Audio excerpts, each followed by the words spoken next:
அப்படியே இந்த ரெக்கார்டை வந்து ஒரு நிமிஷம் கேளுங்க. அந்த ரெக்கார்டை நீங்க கேட்டுட்டு எனக்கு கமெண்ட் பண்ணுங்க. உங்களுக்குலாம் மனசாட்சியே இல்லையா?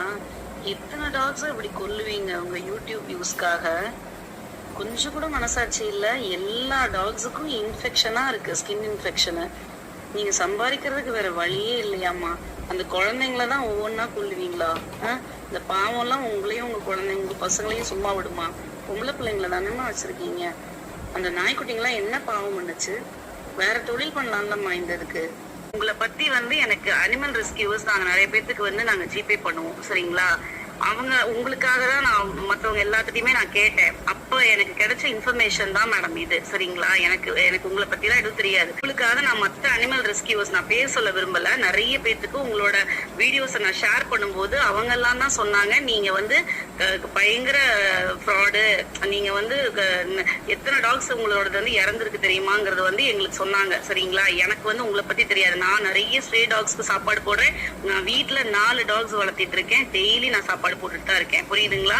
நான் உங்களுக்காக நான் நிறைய பேத்துக்கு நான் உங்களோட வீடியோஸ் நான் ஷேர் பண்ணேன். உங்களுக்கு ஹெல்ப் பண்ணுங்க, பாவம் இடம் இல்லாம தவிக்கிறாங்க சொன்னப்பதான் அந்த தெருவுக்காரவங்க எல்லாருமே வந்து நீங்க நிறைய டாக் செத்து போச்சு, நீங்க நல்லாவே பாத்துக்கிறது கிடையாது, ஒவ்வொரு டாக் செத்து போகுதுன்னு சொல்லி நீங்க வந்து ஏமாத்துறீங்கிறது வந்து எங்களுக்கு அனிமல் ரெஸ்கியூவர்ஸ் தான் எங்களுக்கு இந்த இன்ஃபர்மேஷன் சொன்னாங்க. நான் யாருன்னெல்லாம் சொல்ல விரும்பல. நிறைய பேர் எனக்கு நான் ஷேர் பண்ணிருக்கேன். நீங்க எப்படி வந்து இந்த குழந்தைங்களை எல்லாம் ஒரே இடத்துல வச்சிருக்க முடியும்? நீங்க யோசிச்சு பாருங்க.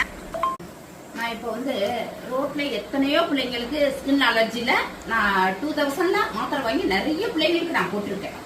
பிள்ளைங்க எல்லாம் ரோட்ல நிக்கிறதுனால ரொம்ப அது அலர்ஜி வருதுன்னு ரொம்ப அது மருந்து வச்சு விஷத்தை வச்சு கொள்றாங்கன்னுட்டு நான் 2000ல எவ்வளவு மாத்திரை வாங்கிட்டு போய் நான் கஷ்டத்தை கூட நான் யோசிக்க மாட்டேன். அதுங்களுக்கு போட்டு அதை நார்மல் கொண்டு வர வரைக்கும் நான் போராடுவேன். அப்படியெல்லாம் நான் பண்ணிட்டு இருக்கும் போது அதேமே ஒரு டாக் வளர்த்தாலும் அலர்ஜில தான் இருக்காங்க. பாபநாசத்துல ஒரு அம்மா ஒரு டாக் வளர்க்குறாங்கம்மா.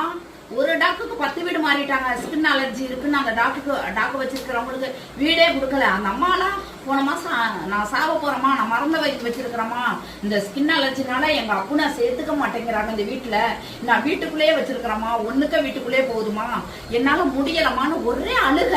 8th வீட்டுக்கார அம்மா கம்ப வச்சுட்டு இருக்குமா, அருவாளை வச்சுட்டு வெட்ட போறேங்குதுமா. எதுக்குன்னு கேட்டாக்கா ஸ்கின் அலர்ஜியா இருக்கான். ஒரு டாக்கு ஸ்கின் அலர்ஜி. ஃபர்ஸ்ட் போன வருஷம் 2000 மாத்திரை போட்டிருக்காங்க. லைட்டா முடி முளைச்சு வந்திருக்கு.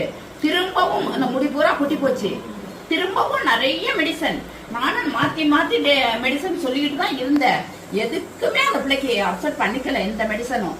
மறுபடியும் இப்ப 2000 மாத்திரை போட்டு 1 மாசம் ஆகுது, சரியா? அது மாதிரி ஸ்கின் அலர்ஜி 1 வச்சிருந்தாலும் வரும், 100 வச்சிருந்தாலும் வரும், 10 வச்சிருந்தாலும்